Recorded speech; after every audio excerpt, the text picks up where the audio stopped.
আজকে আমি রান্না করব চিকেন বিরিয়ানি। এর জন্য কড়াইতে দিয়ে দিলাম তেল। এখন দিয়ে দিলাম পেঁয়াজ কুচি। পেঁয়াজ কুচিগুলো হালকা লাল করে ভেজে নেব।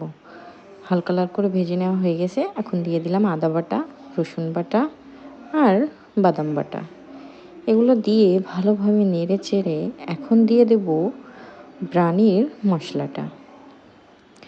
বিরিয়ানির মশলা দেওয়ার পরও ভালো করে নেড়ে চেড়ে দিয়ে দিচ্ছি স্বাদমতো লবণ। লবণ দেওয়ার পর এখন দিয়ে দিচ্ছি কেটে রাখা মাংসগুলো।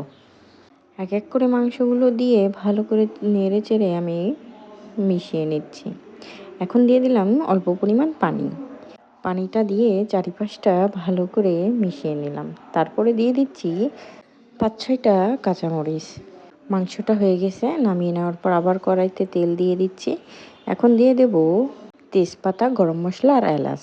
দিয়ে দিলাম পেঁয়াজ কুচি। দিয়ে হালকা লাল করে ভেজে নিয়ে দিয়ে দিচ্ছি রসুন বাটা আর আদা বাটা। তারপরে কাঁচা গন্ধটা যাতে চলে যায় এটাও ভালোভাবে নেড়ে নিলাম। এখন দিয়ে দিচ্ছি পোলাওর চালটা। চালগুলো আমি আগে থেকেই ধুয়ে নিয়েছিলাম। এখন আমি চালগুলা ভালো করে দিয়ে নেড়ে চেড়ে মিশিয়ে নিচ্ছি। এবার দিয়ে দিচ্ছি কিছুটা দুধ।